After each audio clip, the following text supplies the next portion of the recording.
Hello everyone, welcome to the Grizzled Warmaster. My name is Doug, and before we get into things, I want to give a little bit of a channel update here. You may have noticed in the last couple weeks that content has slowed down a little bit, partly due to me getting sick for a little while, as well as some changes to my work schedule. So I did want to update you that going forward, we're likely to have just one major video per week, with the occasional weekend video that's kind of more of a reaction to things that are coming on the community channel. It'll be more free form. It'll have less formal presentation with it. Maybe some Total War, Warhammer in the background or something like that, just as I talk about some of the things that are happening in the community and giving my reactions to those. So you can count on one video per week on Wednesdays, and then you may get a bonus video on the weekends. And then over the next couple of weeks, I'll also update on some other things that are going to be happening on the channel as we get things more locked in. But for the time being, let's go ahead and jump into our discussion for today, which is looking at the Seraphon and specifically comparing Coalesced and Starborne. Now, I'm not going to try and say one is better than the other. Instead, I'm going to look at what the strengths and weaknesses of each are and why you might want to play each one based on your play style and just how you enjoy playing the game, what you could get out of it, how competitive each is. So let's dig into them. Here are the general allegiance abilities of the Seraphon. In general, all of the Seraphon armies will have these abilities. First is Warriors of the Stars and Realms, which is you have to give your army either the Coalesced or Starborne keyword. So there are two. This is a unique army in that there are two factions within the Allegiance. I guess you can say you've got the Seraphon Allegiance with two factions, each of which have two sub-factions. So you start with the Warriors of the Stars and Realms, and you have to choose either a Coalesced or Starborne keyword. Now, you can stop there. You don't have to take a sub-faction of each of these, which we'll talk about those in a bit here, but you do have to assign one of those two keywords. You also have Contemplation of the Ancient Ones. At the end of your hero phase, one friendly Slon can replace a spell they know with another one. So really handy because they have some good utility type spells. Their damage spells are generally built into their war scrolls. And what you're going to want from their regular, their spell lore is, do you want to be able to heal? Do you want to be able to make things immune to battle shock or whatever? I actually don't. You concentrate so much on their Comet's Call and some of the other ones and their healing spell that some of the other ones don't even really register, but maybe we'll dig into those when we talk about Slon in a future video. Then the last allegiance ability that they all get is the Sacred Asterism. So you pick one of these at the start of each of your turns. You can have the Great Drake, which is you pick one of your Seraphon heroes and add one to attack characteristics of melee weapons used by that hero. This is generally if you want like a Saurus on a Carnosaur or something like that, you may want to bump them up with the Great Drake. If you aren't doing a Saurus on a Carnosaur or possibly a Skink Chief on a Stegodon, you're probably never going to take this ability. But those two units specifically can really benefit from this. The Hunter Steed, add one to run and charge rolls for friendly Seraphon, can be very, very good. But the one most people are going to go with for most turns of a typical game is the Sage's Staff. Add one to casting, dispelling, and unbinding rolls for one friendly Seraphon wizard. Generally, this is probably Croak in most armies, but until he gets a points adjustment, which may or may not happen. We'll see. All right, let's dig into then the Coalesced Allegiance. So remember, you have to choose either Coalesced or Starborne. Coalesced are those Slann who have been on the mortal realms long enough to take physical form. So they now spawn out of spawning pools. They're not made out of star stuff. They're no longer, none of them have the demon keyword anymore in this new book, but these are the ones who have actually, they've been imagined into existence, I guess, long enough that now they are solidified. Spawning pools are working again, so whatever. Now, these can take one of two Coalesced constellations, which is their subfactions. They can choose Quaddle's Claw or Thunder Lizards, and we'll take a look at those in detail each. They also have the Cold-Blooded rule, which is ignore modifiers, positive or negative, to bravery characteristics. This is a good hard counter to the Lumineth's ability to really mess with bravery. They also have Predatory Fighters, which is add 1 to the attack characteristics of jaw weapons. And this is on everybody, so all Saurus, all of the monsters in the army. So that's a pretty good ability. Primeval Domain. This is actually better than it sounds, especially in those games where your territory is half the board. So in your army's territory, positive terrain, arcane, inspiring, mystical, and damned only apply to your army, while negative, deadly, and sinister do not. So you can ignore, you don't have to roll the 6 for whether or not you take mortal wounds from terrain, although ignoring sinister doesn't really matter all that much because you ignore negative modifiers to bravery. But anyways, so if you've got arcane terrain and somebody moves into your territory, they can't benefit from it. So that's kind of cool. And then finally, they have Scaly Skin. Subtract 1 from damage inflicted by each successful attack that targeted a Coalesced unit. So this can be a very powerful ability against certain units and certain armies that rely on multi-damage weapons. These guys are great for going up against things like ogres, or even like shooting attacks from the Caradron overlords, where a lot of their shooting attacks are D3 or D6. That this can help as well. So, all right, let's take a look then at the Starborne Allegiance. We're going to look at the 2 Allegiance abilities, and then we'll break them down into their subfactions. Starborne have 2 constellations. One is Dracothian's Tail, and the other is Fangs of Sotek. And we will get into discussing what the positives of each, why you would pick each particular one of these constellations. These are the guys who are still more, they're on the Slann spaceships. They're still kind of being imagined into existence. And as such, they have the unfeeling keyword, or the unfeeling ability, which is all Starborne units have a bravery characteristic of 10, like they used to when they were demons. You also have the Lords of Space and Time ability. At the end of the movement phase, you can teleport 1 Starborne unit anywhere on the table more than 9 inches from enemy units. So great for controlling position on the table. And then finally, they have Celestial Conjuration. You can summon Starborne units to the table. You generate conjuration points if Slann or Starseer are your general and on the table, so you get a D3 for that. If you have an Astrolith Bearer, you get another D3. And if a Slann or an Oracle sacrifices a spellcasting, you have to choose that first, and you lose 1 of your levels of spellcasting, then you get another D3. So you could get up to, well, I guess technically if you had multiple Slann, or a Slann and an Oracle, you could get multiple D3s from that. All right.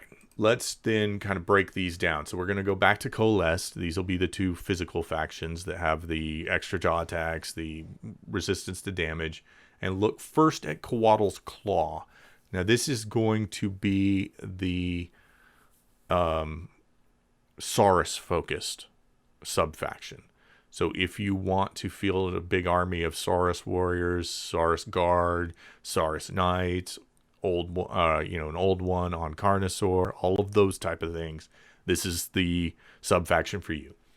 So the ability they have is Savagery Incarnate. Add 1 to hit rolls made by friendly Quaddles, Claw, Saurus units that made a charge move in the same turn. So all of the ones I just listed all have the Saurus keyword, so they would all benefit from that. You also have the command ability, Controlled Fury, which basically you pick a unit wholly within 24 of a hero, and they count as having charged for purposes of the Savagery Incarnate ability. So you're going to be able to give them the +1s. You then have things like I think it's the old one on Carnosaur, who has a different command ability, which is giving people +1 to hit. So you can be giving your Saurus like +2 to hit fairly regularly. The command trait for your general is Dominant Predator. Roll a dice each time this general issues a command to a friendly Quaddles Claw Saurus unit. On a 4+, you receive 1 extra command point. So you want this guy giving everybody Controlled Fury and his ability, so that each time you do it, you could be doing it for free and spreading out that bonus quite a bit. And then finally, you have the Artifact of Power, the Eviscerating Blade. You pick 1 melee weapon, unmodified hit rolls of 6 with that weapon, inflict 2 mortal wounds in addition to other damage. This again makes your like Saurus, your old one on us, you're on a Carnosaur, a close combat beast, especially since his mount is getting an extra jaw attack. So it can be pretty powerful if you like those type of Saurus armies and you want to get in your opponent's face and duke it out with them. The next one is for the Coalesced is the Thunder Lizard. And this is if you like the big monsters, because you're going to have first the ability Mighty Beasts of War. Add 2 to the wounds characteristics of Thunder Lizard monsters. So those are your Stegodons, your Bastiladons, your Carnosaurs, even your Oracles. They're all going to have +2 wounds. Command ability is Trove of Old One technology. You can pick 1 Thunder Lizard's Bastiladon or Engine of the God wholly within 18 inches. The Bastiladon may shoot with its solar engine, even if it's already done so this phase. Or the Engine of the Gods may make a cosmic engine roll, even if it has already done so this phase. So that can be very good. Especially if you have the ability to give that Bastiladon some pluses to hit, or you're firing at demons or something like that. Those can be really powerful. The Engines of the Gods is kind of lackluster nowadays. I don't know a lot of people who take them anymore, at least not in competitive armies. The chart just... it's too limited. You don't have as much control over it as you used to. So I don't think, it's not worth it. The other ones are all so much better. All right. The command trait you have is Prime War Beast. Add 1 to the attack's characteristics of weapons used by this general's mount. So, you take this on obviously your old one on a Carnosaur, or I guess even your Scar Veteran on a Carnosaur, but probably the old one. And then make his mount that much better. Yeah, that 2 extra attacks on those jaws that have such high damage. Your claws, I forget if the tail is a separate attack, but anyways, you get plenty of attacks with those Prime War Beasts. So, and then finally, you get the Artifact of Power, Fusel of Conflagration, which is just a shooting attack. It's not exactly a shooting attack. You use it in your shooting phase, but you just pick an enemy unit within 12 inches and then roll a die. On a 1, you can't use the artifact for the rest of the game. On a 2 to 3, nothing happens. 4 to 5, D3 mortal wounds. Or on a 6, they suffer D6 mortal wounds. So it's just a little extra mortal wound help. It's not the prime reason you would take the Thunder Lizards. Okay, let's switch over to the Starborne and look at Dracothian's Tail. This is your, I guess, kind of your Stormcast type list, where you have the ability Appear on Command. Up to half your army can be set up as a reserve unit. These units can be set up at the end of the movement phase, wholly within 18 inches of a friendly Slann and more than 9 inches away from enemy units. That is a bit of a that wholly within 18 of a friendly Slaawn is kind of a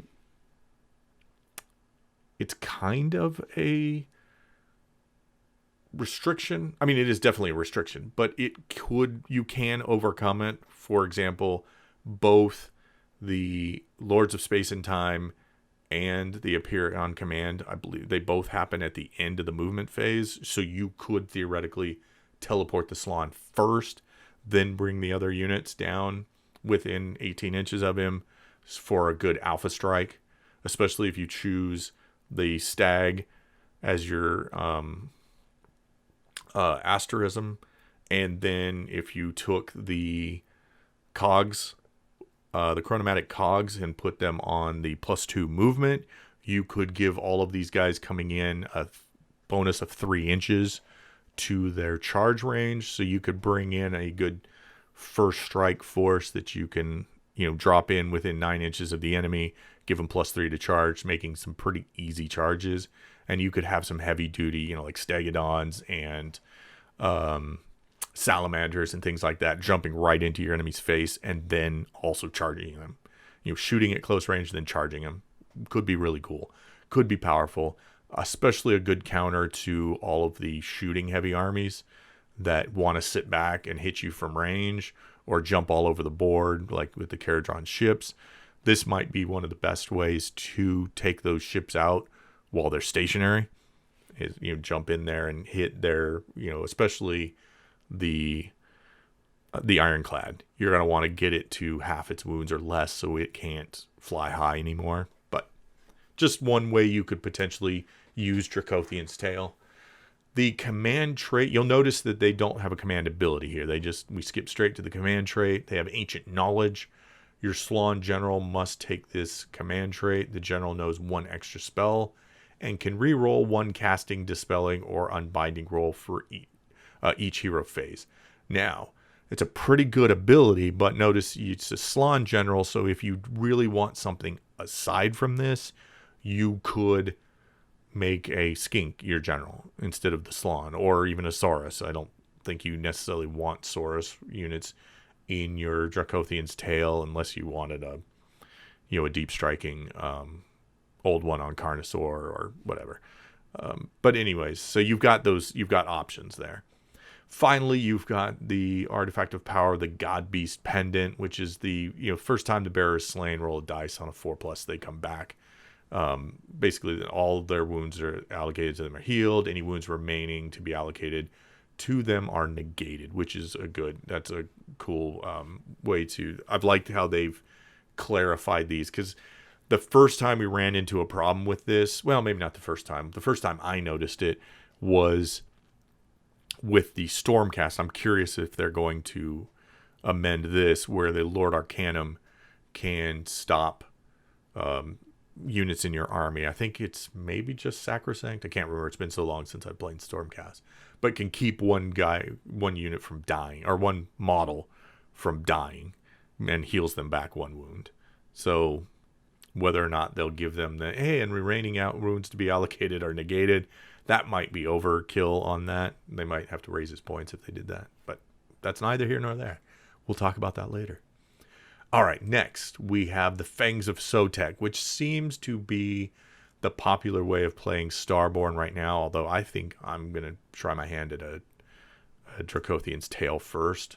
But the Starborne Fangs of Sotek gain the ability First to Battle.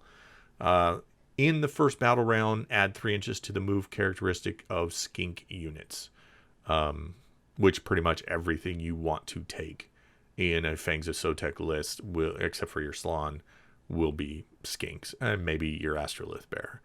So you could, get some Skink units running out and grabbing objectives early, or getting into harassing positions, especially if you take the guys with blowguns, so that they can strike from, I think, 16 inches away. So you get them out there. They move 8. They move 11 on the first turn.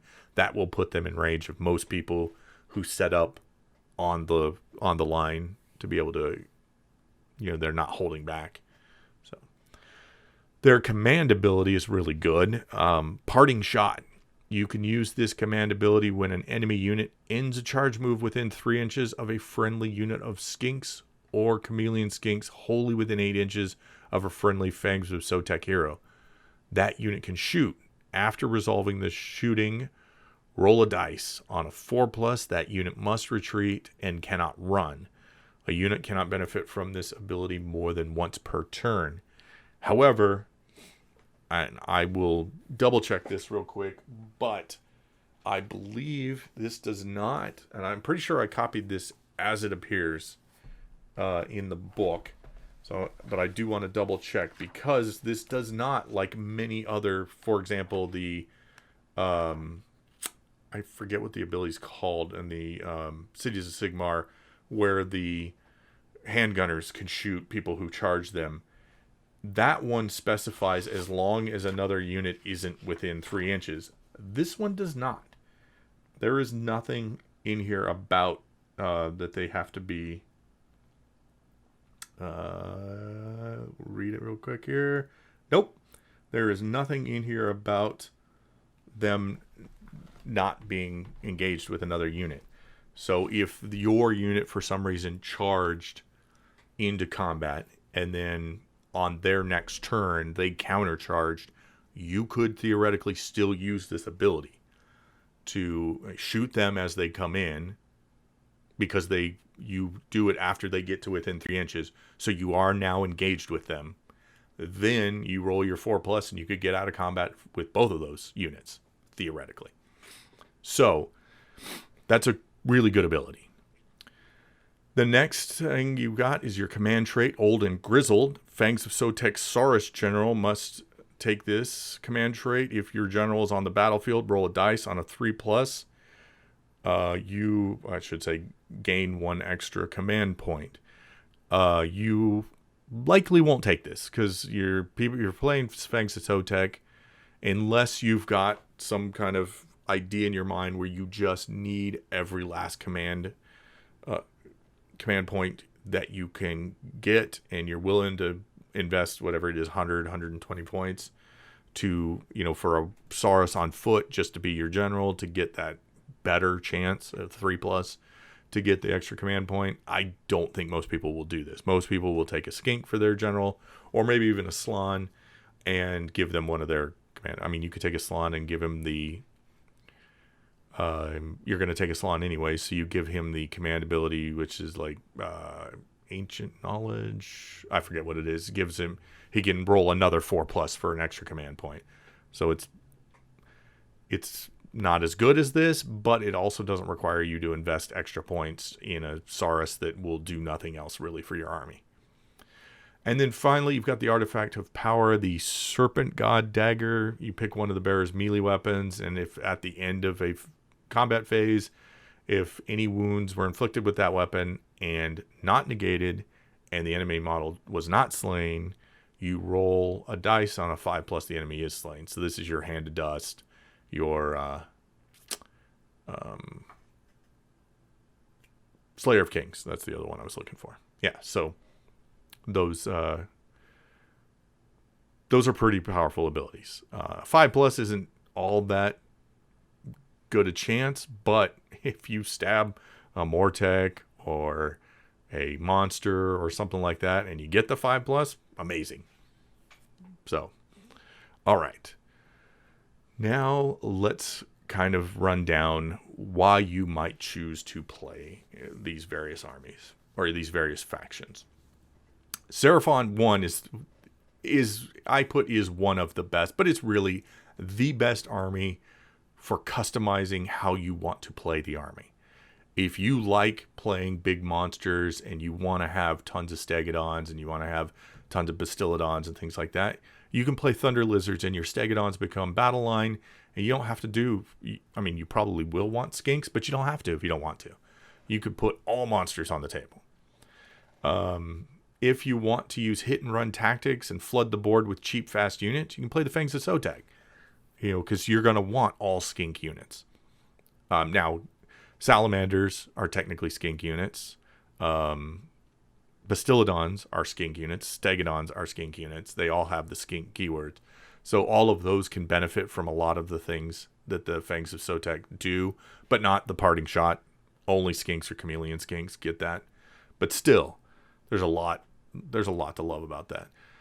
If you want beefy formations of Saurus, if you like to play, if you're used to playing, like, say, Stormcast or the Osiarch Bone Reapers, or really, or Fire Slayers, those really endurant, just heavy heavy infantry type armies, you could take Quaddle's Claw and just load up on Saurus. And it can be really effective. And finally, if you want to be able to surprise your opponent with units from reserve, and again, also kind of flood the board with cheap units that jump all over the place and can be anywhere you need them to be, Dracothian's Tail is a good one. So all of the armies, or all of the sub-factions within this army, have some really good mechanics. Slon are always super good. So you'll never go wrong taking a Slon in your army. But I personally like the idea of playing Starborne, because 1, I like the summoning mechanics, and 2, I like the teleport mechanics. And this game is still, I think, even more with the shooting meta, and even more with KO, and to a degree Lumineth and Disciples of Tzeentch kind of at the top of the meta. And to be honest, Seraphon are as well, and it's partly because of their maneuverability, their ability to be where they need to be, especially as a Starborne army. Their ability to be where they need to be, have plenty of units to screen and to take objectives and to force you to react one way or another. They are a great all-around army. And you really can't go wrong. I think even if you take some of the less competitive, which, to be honest, I think the only one of these which isn't super competitive is the Thunder Lizards. I think they're still really good, but they're not really gonna play to the top of the meta. They're not as endurant as Sons of Behemoth. They don't have the ability to cap objectives like the Sons of Behemoth. So you're limiting your ability to play the objective game. But you do have some really good shooting, some decent close combat. So they're fun and they can be good. They're just not super competitive. But I think all of the other ones can be very competitive. But there you go, guys. Those are my thoughts on the Coalesced and the Starborne. Let me know how you like to play your Seraphon, what you think are the best tactics for Seraphon, the best units. Just let me know what you think about Seraphon in general. Do you play them? Do you want to get into them? Let me know what you think down in the comments below. Thanks for tuning in. Don't forget to like and subscribe, and if you would, please share with a friend. Thank you, and we'll see you next time.